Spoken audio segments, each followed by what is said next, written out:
అందరికీ నమస్కారం. నా పేరు పాత్ర వెంకట సాయి. నేను 8వ తరగతి చదువుతున్నాను. మేమంతా ఈరోజు ఒక నాటిక వేయబోతున్నాం. ఆ నాటిక పేరు కృషితో నాస్తి దుర్భిక్షతః. ఇందులో నా పాత్ర ఒక గురువు. నా పేరు చల్ల అభిరామ్. నేను 8వ తరగతి చదువుతున్నాను. ఈ నాటికలో నా పాత్ర చెత్త అనే పేరు గల శిష్యుడు. అందరికీ నమస్కారం. నా పేరు కే మణికంఠ. నేను 8వ తరగతి చదువుతున్నాను. ఈ నాటికలో నా పాత్ర పేరు భరణి, ఓ విద్యార్థిని. అందరికీ నమస్కారం. నా పేరు ఎస్ సందీప్ కృష్ణ. నేను 8వ తరగతి చదువుతున్నాను. ఈ నాటికలో నా పేరు మూల, ఒక విద్యార్థి. అందరికీ నమస్కారం. నా పేరు ఎం శ్రీనివాసులు. ఈ నాటికను ముందుకు సాగించే కథానికుని. అందరికీ నమస్కారం. నా పేరు బి వరుణ్ సందేశ్. ఇందులో నా పాత్ర రోహిణి అనే పేరు గల శిష్యుడు.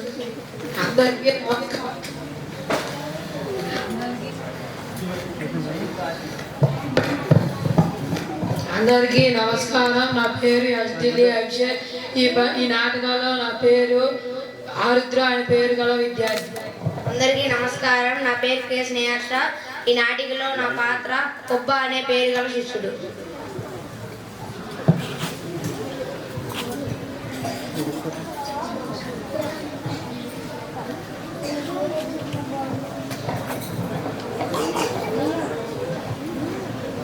అనగనగా ఒక గురుకుల పాఠశాల ఉండేది. అక్కడకు కొంతమంది విద్యార్థులు విచ్చేస్తారు.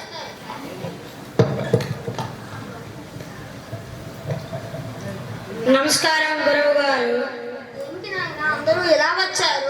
మేము మీ దగ్గర విద్యను అభ్యసించడానికి వచ్చాం గురువు గారు. మేము మీ దగ్గర విద్యనే కాకుండా అనేక లలితకళను అభ్యాసించడానికి వచ్చాము గురువు గారు. బలా, మీకు లలిత కళల పట్ల కూడా ఆసక్తి ఉందన్నమాట. అయితే సరే, ఎవరెవరు ఏ ఏ విద్యలను అభ్యసిస్తారో తెలపండి. నేను నృత్యం నేర్చుకుంటాను గురువు గారు. నేను సాహిత్యం నేర్చుకుంటాను గురువు గారు. నేను చిత్రలేఖనం నేర్చుకుంటాను గురువు గారు. నేను కూడా చిత్రలేఖనం నేర్చుకుంటాను గురువు గారు. నేను సంగీతం నేర్చుకుంటాను గురువు గారు. నేను మాత్రం శిల్పకళ నేర్చుకుంటాను గురువు గారు. సరే, బాగుంది. 2 రోజుల తరువాత వచ్చి మీ అభ్యాసాన్ని మొదలు పెట్టొచ్చు. ఇక వెళ్ళండి. అలాగే గురువు గారు.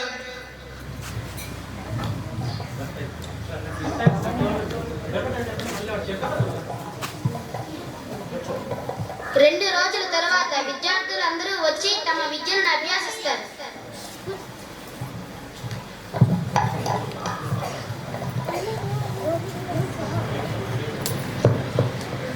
ఒరే భక్తి, నువ్వు సంగీతం నేర్చుకుంటున్నావు కదా, అసలు సంగీతం అంటే ఏమిటో తెలుసా?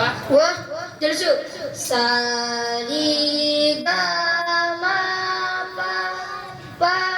అంతేరా? సరే. ఒరే రోహిణి, నువ్వు చిత్రలేఖనం నేర్చుకుంటున్నావు కదా, బొమ్మల గీయడం వచ్చా?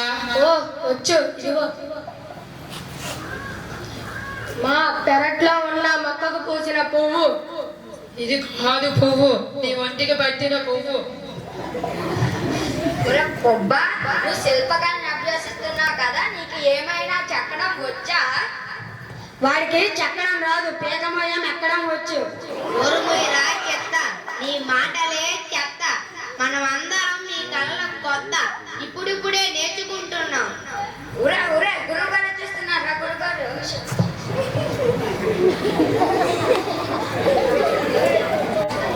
నమస్కారం గురువు గారు. నమస్కారం. నమస్కారం.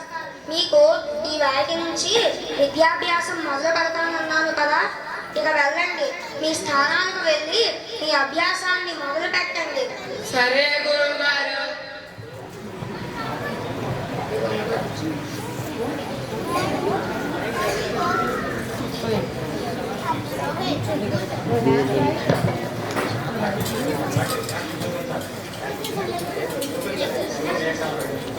రెండు రోజుల తర్వాత గురువు గారు వస్తారు.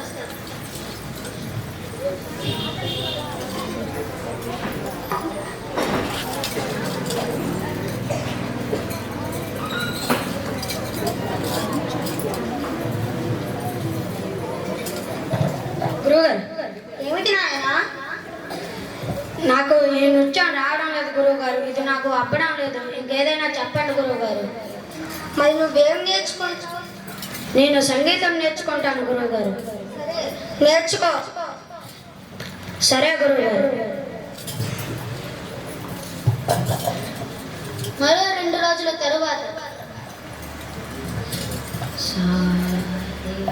ఏది నాయనా చూపెట్టు. బాగుంది, ఇంకా బాగా చెయ్యాలి. ఏది నాయనా చూపెట్టు.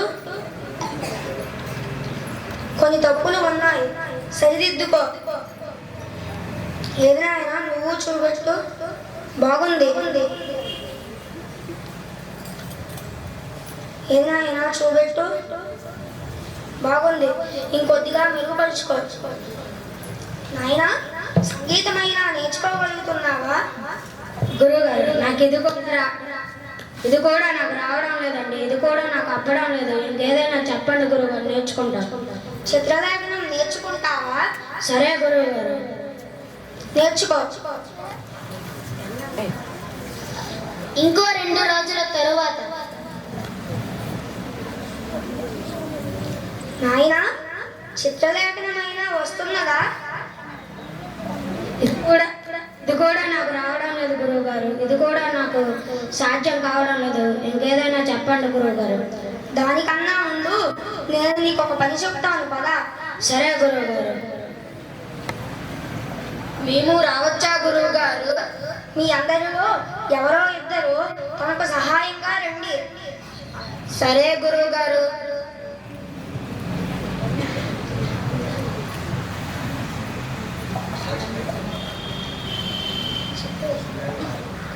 విద్యార్థులతో కలిసి గురువు గారు పెరట్లోకి వెళ్తారు. నాయనా వెళ్ళి ఒక గుణపం పాడ తీసుకురా. సరే గురువు గారు.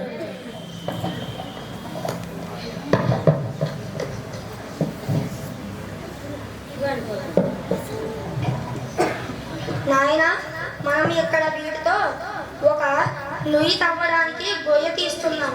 సరే గురువు గారు. ఎక్కడ తవ్వాలి? ఇక్కడ తవ్వు నాయనా. సరే గురువు గారు.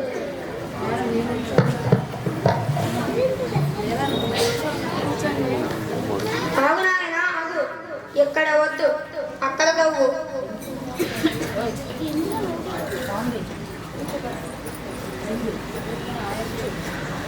ఆగు నాయనా ఆగు. ఎక్కడా వద్దు, ఎక్కడ తవ్వు.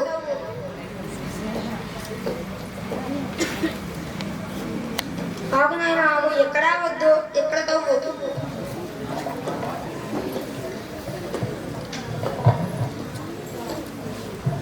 గురువు గారు మొదట వచ్చినప్పుడు అక్కడ తవ్వమన్నాం. దాని తర్వాత అక్కడ తర్వాత ఎక్కడ. దీనికి బదులు సరిగ్గా ఒక చోట ఎంచుకొని తవ్వితే ఈ పాటికి గొయ్య తయారైపోతుంది కదా గురువు గారు. నాయనా నువ్వు ఈ తెలివితేటలు నీ విద్య నేర్చుకోవడంలో పెట్టుంటే ఈ పాటికి నృత్యంలో కొంతవరకు సాధన పూర్తి చేసుకొని ఉండు కదా. ఒక పనిని చెయ్యలేము అనుకొని ఆపేస్తే అది అలానే ఉంటుంది. అది నీ ఎలాగైనా నేర్చుకోవాలని సాధన చేస్తే లక్ష్యాన్ని సాధించగలం. నన్ను క్షమించండి గురువు గారు. నేను నృత్యాన్నే ఒక సంకల్పంతో నేర్చుకుంటాను.